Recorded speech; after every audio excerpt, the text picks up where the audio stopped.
Hello and welcome back to the Freedom Podcast. G, it's Charge Week. How are you doing? How are you feeling about the Charge coming up, our leadership gathering with freedom leaders all around the world?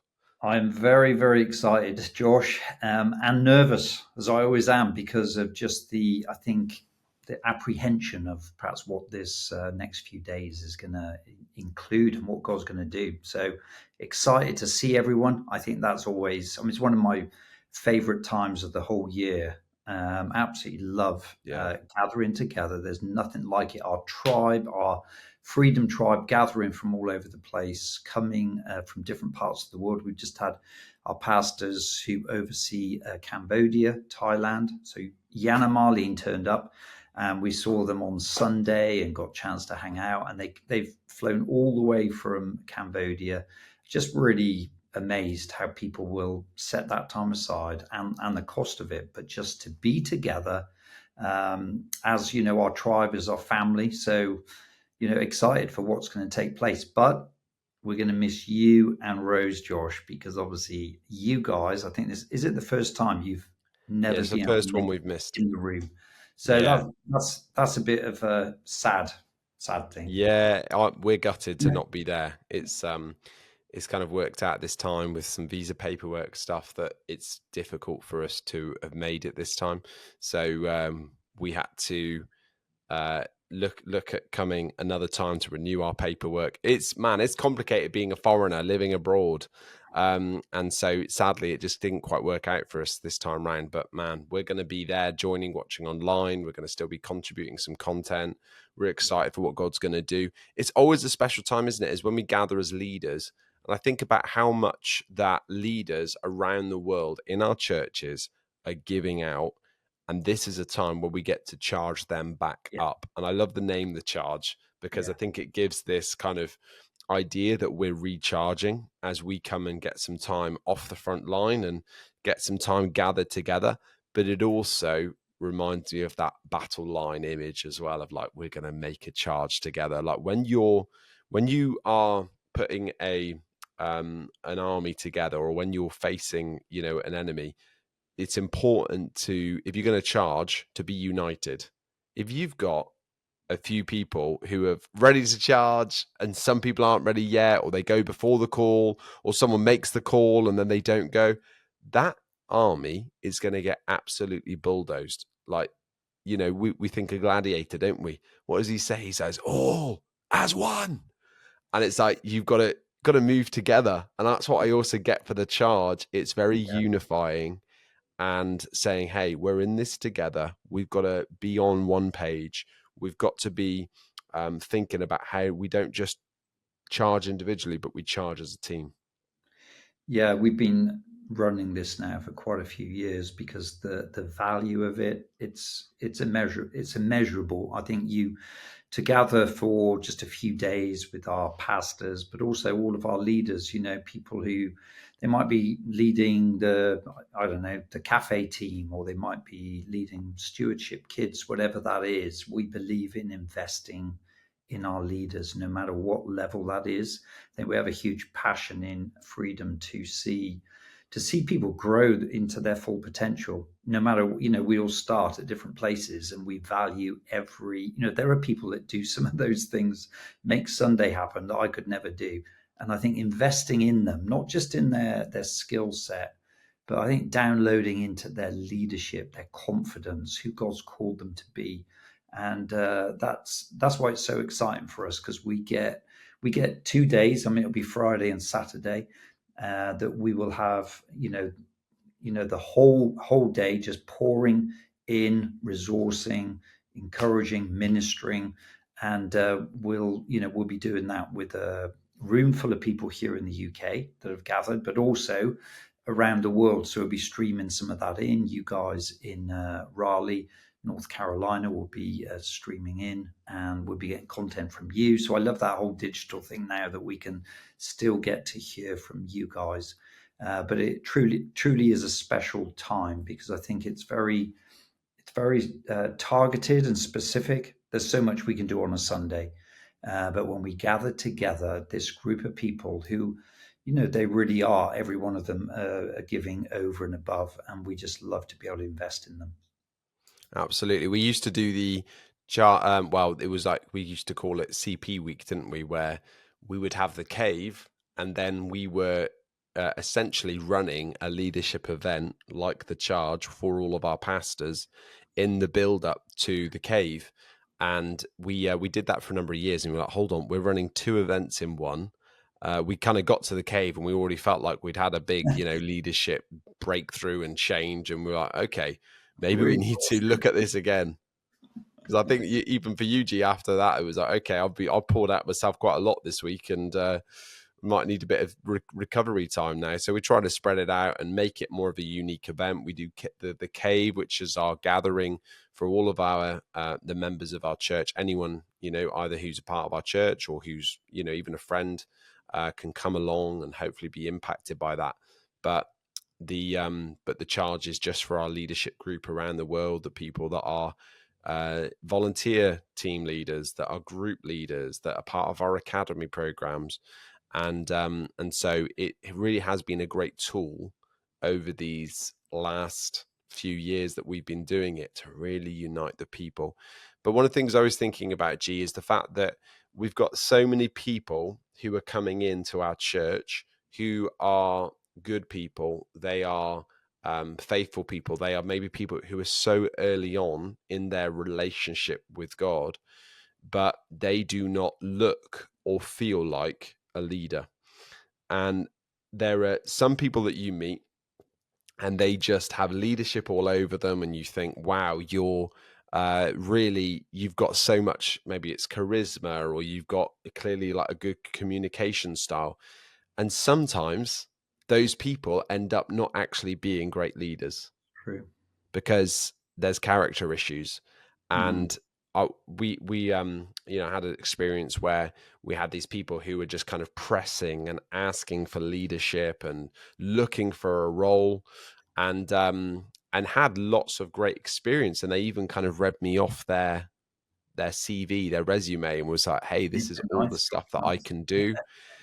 And there was just something in me that was hesitant Mm. to go forward with that. And then as things unfolded, it was clear that there was pride, there was arrogance, there was rebellion, there was disunity coming from them. I was like, wow, I'm so glad that even though there was a presenting of leadership, that I didn't go forward in that, because man, that could have Yeah. caused us a lot of trouble. Yeah, I think so much of for us, our leadership is something that you trust.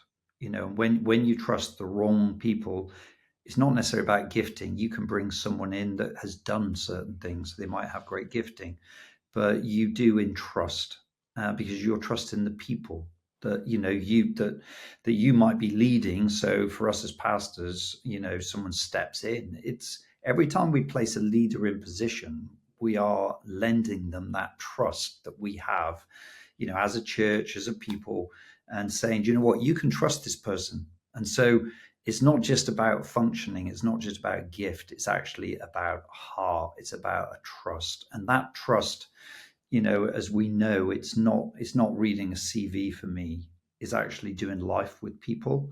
It's around just getting to know people. It's relational. That's why we normally have a period of time of getting to know people in our church.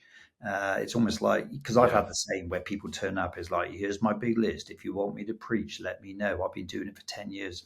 It's like, that is fantastic, looking forward to hearing you one day. But right now, we would love for you just to get involved. We got some great teams you can serve and be a part of, because that's how we get to do life together and we get to know. And that's also where you begin to see, do you know what, this person who has so much experience is coming in and serving at a ground roots level without entitlement. And I think when you see that, you think, wow, that's impressive. The humility. So you're looking for that humility, and it's also, well, look, where can I serve? Not this is what I this is what I can do for you. It's very different. I've also perhaps come to learn that it's often you'll find it's people that don't put themselves forward that have great leadership potential, but they're just looking for confidence, and they're looking somehow to have experience. And when you give them experience, they start to grow in that leadership potential. Again, in Freedom, we really, I think recently we're trying more and more to expose people and give people opportunity. So I would do a lot of the teaching, and that would go out to global locations around the world. So I do a lot of the ministry Sunday preaching. But now we've broken that down and we're doing it locally. Probably the same for you, Josh, in Raleigh. Is there's other people that are having chance to preach locally and communicate locally. And we just had someone this past Sunday in church who is Polish, and he's been with us for years. A great guy called Caleb, and he led our event Sunday because we're just like looking for more opportunity. It was fantastic, absolutely. And I looked at this guy up there. He preached recently. He's been in our church for years, serving on worship, serving in other areas. And then you see him up there. He engaged with people. We had an incredible response, and just you just see this great leadership potential, and it hasn't been out of a demand, but out of a way of, look, where can I serve? I Yeah, think there's something powerful about that heart. If there is. every one of us can just say, where do we need to not? Well, I don't do kids, because you have some people say, I don't do kids. It's like, where's your biggest need? Kids. It's like, okay, have you got a heart for the little ones that come into church? And have you got is there some way you might be able to, I know, support in that way, or come in and be part of the host team? I don't know. It's like, where's the need? How can we step in? And that we see that with David, don't we? David coming to the battle with Goliath. It doesn't start by coming as a warrior to the battle. It starts by coming with a packed lunch. Right. He's actually in the field looking after sheep. He's just asked to take cheese and bread to his brothers on the battlefield. And there's no presumption. He's just serving. And he gets wrapped up in an opportunity to step up into what God has. And I believe that is, if you just trust that, if I have a good heart in this, God will recognize me. And it says, doesn't it, in our due time, God will exalt us. He'll raise us up. Because sometimes the human part of us can think, does anyone recognize me? Am I being noticed? Have I been given an opportunity? God is calling you in some way within leadership. Be faithful, keep a great heart, because at the right time, and it talks about the appointed time, God will raise you up and That's he'll right. expose you. But if it's too soon, it can actually be a great risk. So I know for yeah, I know for us as leaders as well, G, isn't it, that I would rather take someone that has got humility and is teachable, oof, and I would work with that character, and someone who loves the church as well, and someone that his heart is committed. I think it's difficult to raise someone up if they've given their heart to other things. I think it's one of almost the essential ingredients that you need is someone who gets it. It's like, we're actually here to be heart and soul, yes, to make the kingdom the central cause of our lives. And I think that you got to have that as an absolute ground zero. We've got to start with that. But then with the whole kind of this idea of being teachable, being humble, I'd rather take that person and equip them with leadership gifting and raise them, rather than taking someone who has leadership gifting and experience and try and teach them to be humble and teachable, because that yeah, doesn't work. yeah, yeah, If you give me two choices, I'm going to go with that one. And I think if you look at the way that Jesus raises the disciples, he doesn't go to all the knowledgeable, experienced Pharisees and try and raise some of them to become his followers. He goes to the fishermen, he goes to the tax collectors and says, I want you to follow me. I'm going to raise you up. I think, and those words, follow me, which we know Jesus just continually, he was looking for people, and he'd say, follow me. And I think that's that. Follow me, see what I do what I do, and I'm going to train you to be these fishers of men, disciples, so that when I go, you're going to carry on. And it stands the same today. It doesn't matter if you're a brand new Christian or if you've been a Christian for years. There is something about following Jesus. How do we follow Jesus in his local church? Is by being part of that family. It talks about us being part of the body. We all have a place, a part to play. No one is amputated. We all have a part, and it might be an organ, or it could be a hand or a feet, but we all have a specific part to play. We are not, as soon as we are separated, there's no blood supply. That's why every believer, if you believe that Jesus is your Lord and Savior, he died and gave his life for the bride. He came and gave his life for the bride, for the church. And you can't be following Jesus without being a part. And that is where you're grafted in, you're part of it, you're part of a heart that runs out and the blood flow is circulating through your veins. And that's why, every one of us need to be part of local church, because when those examples in the New Testament are given, they refer to the local church. It's referring to, often people say, oh, it's the big C church, which means you can almost be it's like going to a big city. No one really knows you. You can get a bit lost in it. But as soon as you're in a local setting, people recognize, and it's talking about our place of being a local church, of serving, of giving our hearts, growing our leadership, accountability. And that's where we can see great growth. Yeah, that's really good. And I think about some people listening to this, maybe they're heading to the charge this week and coming and being a part of that leadership group, but they don't see themselves yet as a leader. And maybe because there's something great about humility, but also when you think about David turning up, he's also got confidence as well. And I wonder if you could speak into that a little bit, G, because I think there's a lot of people that perhaps they compare themselves to those next to them, and that maybe makes them reflect, I don't have what they have. But what would you say to those people? Yeah, comparison is one of the biggest hindrances that we face. And yet we all sort of on our journey, there's always going to be someone doing better than us ahead of us. There's always going to be someone who isn't doing as well as us. The important thing is you got to run in your lane.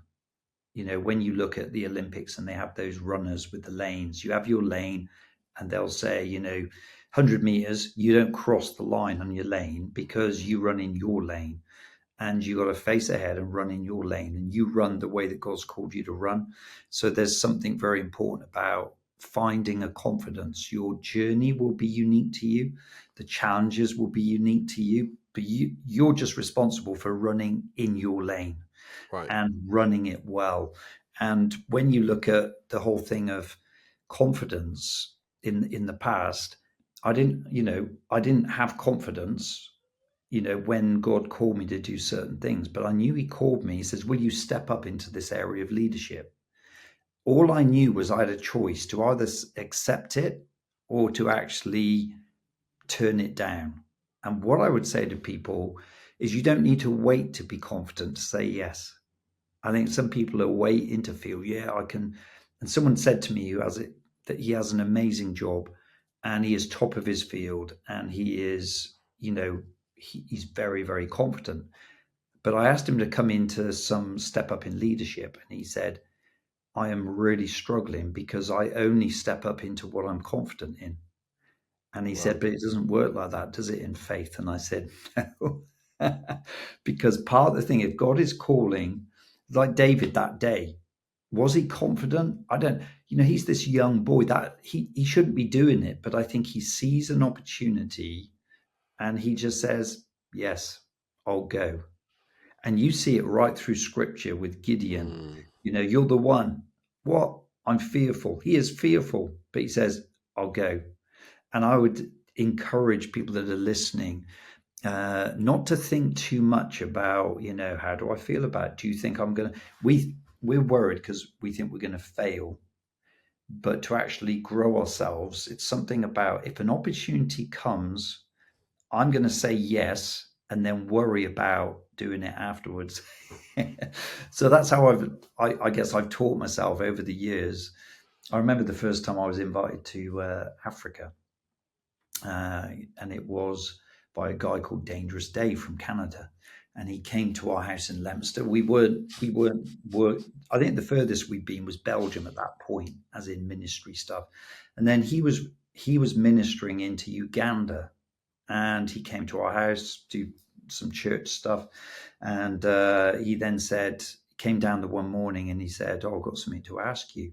Will you come to Africa, to Uganda, to speak at a conference? We've got 200 pastors who we meet on this island on Lake Victoria."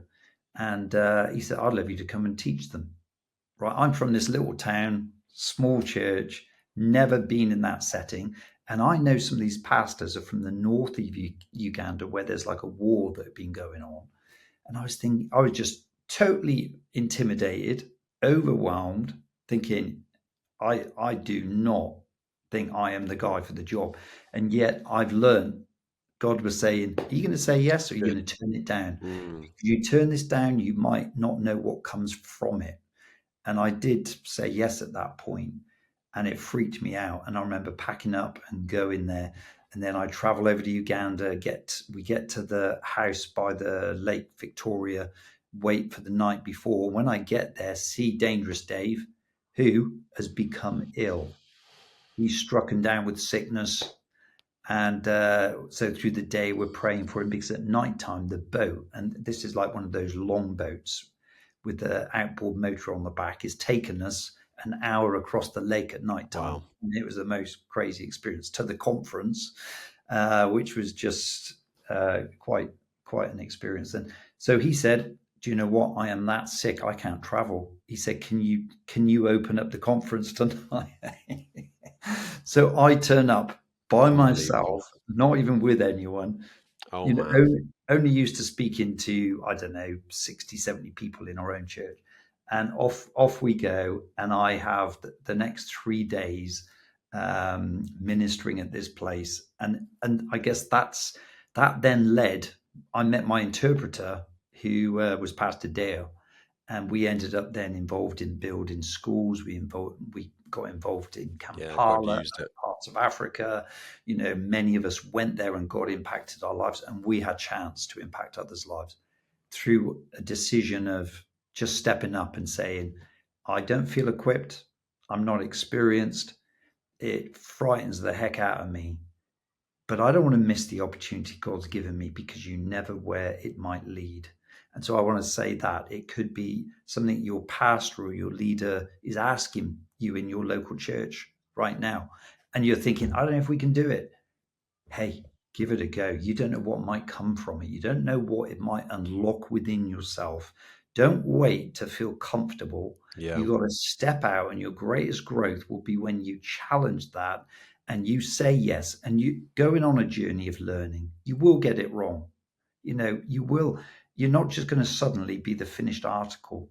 And I think coming to terms with that as well, Josh, when we talk about finding confidence, it's just coming to terms that I want to learn. I want to, have opportunity. I want to change. So if, you've given me an opportunity and I let you down in some way, I want you to give me some input, and then I can sharpen myself. I can Right. practice some of that communication. Help me be better version of myself. And that's by being teachable, not taking offense, but just asking the questions and saying, can you like sharpen me in this? How was that? How did I do on Sunday? How did I do in that small group? What do you think It's I could really good. improve on? And that you can just, I think it's getting over that being personal, because when we have seen, you and I, Josh, and I'm sure this applies, is that when you see someone with potential, the ones that grow the most are the ones that are hungry to change the most, Definitely. or just hungry to say, "Come on, I won't take it personal. Give me some input. Hey, if you just worked on this a bit more, had a bit more preparation, wow, you could deliver twice as much." You Yeah. know, that just little things of having a teachable spirit, it will cause you to go so far. And you can trust God. I believe you can trust his leaders, and that and finding your place and your shape, which is how you step out and start to discover what that means.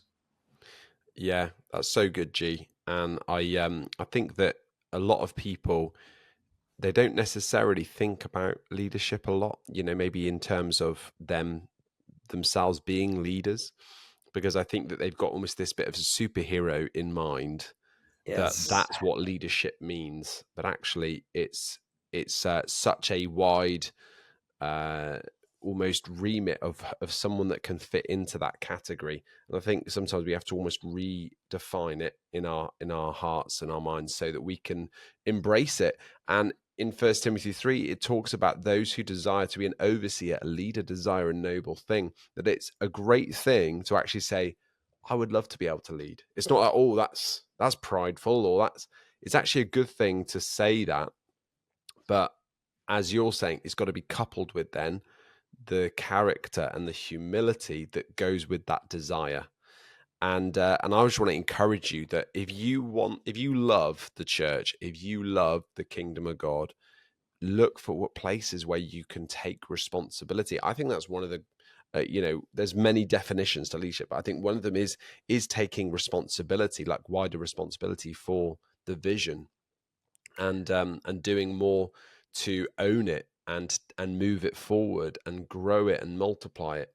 And I think about our churches all around the world. I think that there's many pastors that would say to me, out of our churches, Freedom Church, Courageous Church, they'd be like, yeah, we got too many leaders at the moment. That's our problem. Most of us are all saying we need to raise more. We need more people to step up. We need more growth. We need more willingness. We're taking risks right now on these people. And I just want to encourage you, if you're listening to this wondering or questioning, is there a place for me?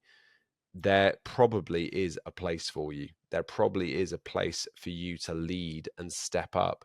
But you might need to let your pastor know that. You might need to say, this is my heart. I'm willing if you want to shape me. I spoke to some leaders of ours last night that we're training or raising up. And one of the things we were talking about was, if you've got a input with a leader, go and get the most out of it. Don't treat it like a management meeting or something just to get through or something's routine. Think of them like they're coaching you, and they're going to be able to get the best out of you, that maybe things that you can't see yourself. Everyone's got a blind spot. Some of the best tennis players in the world, they're not coached by better players. They are people that maybe never rose to the heights that they themselves have got to, but the coach still has input and perspective and something different that they themselves cannot see. And if the best tennis player in the world still needs a coach, then we still need to be coached and receive input and get shaped by leaders in our lives. And it's like, if you can go to a fitness class and you've got the trainer who goes easy on you, it's kind of nice in the moment, because I was like, wow, I got through that and it wasn't too hard. And then after, you're like, well, what was the point in really doing that if my heart never really beat that fast, or I never even broke into sweat? You actually, and I had a personal trainer like this once, and I was like, I can't carry on with this because it's too easy going. It's like, I'm gonna have to have someone that pushes me too hard. I'm not, I can be easy on myself. I need someone who else is going to give me a little bit of a push forward. And I want you to think about, when you have those moments where you're with a leader who can input and shape you to become the leader that you're called to be. Seize hold of that. Come with questions. Look at it like that you're open-hearted. I think so many people, they come almost in defense mode, arms Yeah. folded, and a little bit, what's going to happen here? And I think if we can be open-handed and open-hearted and say, I know, to be who God's called me to be the leader that God's raising me to be, I'm not there yet and I need shaping. And that's okay. We're all on that journey. Doesn't have to be personal criticism, or, like as you said earlier, G, or it doesn't have to be something that really makes us feel attacked, but something where we're comfortable with having that conversation about how we're going to grow to be the people that we've been called to be, so we can lead for his kingdom. Yeah, and that's where you see trust is key. When you look at people that have grown the most within leadership, you find trust is one of the ingredients that's been present. Because for you to grow, you got to trust the input that you have. first you entrust someone with a position. So you say, hey, can you take this on and maybe lead this small group, for example? Well, you're entrusting that person, but then that person has got to trust you as that oversight leader, in effect, that coach that's going to, so Yeah. that's what you're talking about, is saying, I'm going to ask. The reason we don't always ask for input, the reason we don't always say, hey, be honest now, tell me, where can I improve, is because we don't always trust that if we lend them that it's gonna, I don't know, they're gonna say something that's gonna hurt us. So I think encouraging that is really important, because so often, when you lead people, and people do sometimes ask things and you'll give input, but then they tend to take it as, oh, you were just giving me a bit of a suggestion. It was like, no, Mm. actually, there'd been a really good, with the tennis player, if you're talking about a serve, or do you know what, every time you do that, you just need to change this. Oh, well, it's just a suggestion. It's going to be, well, what's the point in me giving you the input? Yeah. And I think within faith, we often take it or leave it. But if you paid a coach, I don't know, £100 an hour, you're going to be there with your notepad, taking down the pointers, thinking, oh, I pay him for this. But within faith and church, I think we tend to sort of sometimes devalue the input that we get from those that are leading us. And that's why it was so precious for the disciples, because they knew Jesus loved them. He led by example. He was saying, follow me, and challenging them, but they also knew we can trust him with our lives. And I think it's such an amazing example, the way that he showed them, and then they started doing the same. But Josh, I think that whole thing of confidence, growing that confidence, I'm not looking for any leader to be perfect, 'cause there isn't one. What we're talking about is healthy leaders, Mm. healthy postures, healthy people. It's like you're still learning. If someone is a new believer, 6 months, and they're stepping into some role, they're on a journey. Now, you Yeah. can still expect them to be healthy, but they're still learning things. And I think that's what we're looking for. And health for me means I'm growing. Anything healthy grows. Yeah. And when we don't change, that's not growing. So it's like, do you know what? Let's just keep being healthy. What are we eating? What's the diet? What are we saying? What are we thinking? If we've somehow stagnated, it's probably impact. So if your spiritual life stagnates, your leadership has stagnated. Mm. It should always be healthy. It should be growing. Every leader should be growing. And we say this leadership is about serving, it's about influencing others and impacting them. So I love our kids teams all around the world that serve our kids. But we just got this big thing of, look, you are not just babysitting, you are not just running a That's game. right. You are pastors of our kids. Our kids are our greatest treasure in our church, Mm. in Freedom and Courageous, and they are so important to us. And so our kids team is like they are praying for those kids. They've prepared. They are ministering to them. And again, that's a leadership role. It's not, oh, I do kids.